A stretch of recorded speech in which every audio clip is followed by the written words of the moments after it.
여러분 안녕하십니까? 1월 8일 수요일 MBC 정은뉴스입니다.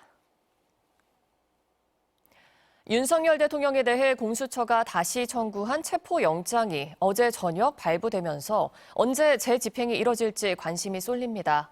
공수처에 나가 있는 취재기자 연결합니다. 조희원 기자, 공수처 분위기 전해주시죠.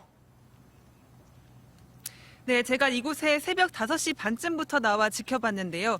별다른 움직임은 보이지 않고 있습니다. 오동훈 공수처장은 오전 8시 55분에 출근했습니다. 차량에 탄 채로 건물 입구 바로 앞까지 가서 내렸는데요. 오 처장을 기다리던 취재진이 영장 집행을 언제 할 것이냐고 물었지만 답하지 않은 채 들어갔습니다. 지난 첫 집행 때 공수처는 오전 6시 10분부터 집행을 시작했습니다. 영장 발부 이후 첫날인 오늘 아직은 움직임이 없긴 하지만 오후에 영장을 집행할 가능성도 배제할 수는 없는 상황입니다. 공수처와 경찰이 함께 꾸린 공조수사본부는 어제 저녁 7시 10분쯤 피의자 윤석열 대통령에 대해 재청구한 체포영장이 발부됐다는 공지를 냈습니다. 서울 서부지법에 영장을 재청구해 유효기간 연장을 요청한 지 만 하루 만입니다. 탄핵으로 직무정지 상태긴 하지만 현직 대통령에 대한 체포영장인 만큼 법원이 하루 정도 고심한 것으로 보입니다.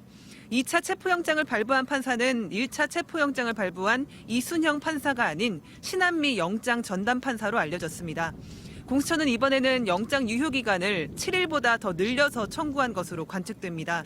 정확한 기한에 대해서는 함구하고 있는데요. 보안에 상당히 신경을 쓰는 것으로 보입니다. 네, 지난 체포영장 집행 때 공수처가 무능했다는 지적이 많았는데요. 이번에 다시 기회가 주어진 건데 내부 분위기는 어떻습니까? 네, 어제 국회에 나온 오동훈 공수처장은 체포영장 집행이 무산된 데 대해 국민께 진심으로 사과드린다고 했습니다. 그러면서 2차 영장 집행이 마지막이라는 비장한 각오로 준비할 거라고도 약속했습니다. 1차 집행 시도에서 대통령 관저 진입로 등 내부 구조 정보와 경호처의 전략 등을 파악한 만큼 만반의 준비를 갖출 것으로 보입니다. 지난 첫 집행 때 5시간 반 만에 포기하고 돌아온 것을 두고 의지가 없었다는 질타가 쏟아졌죠.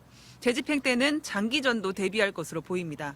또 지난 집행 때는 경호처 인력이 공수처와 경찰을 합친 것의 2배 정도였죠. 인간벽을 뚫지 못했던 건데요. 2차 집행 때는 지원 인력을 대거 보강하고 특공대 투입 등 물리력 행사 방안도 검토할 것으로 보입니다. 지금까지 공수처에서 전해드렸습니다.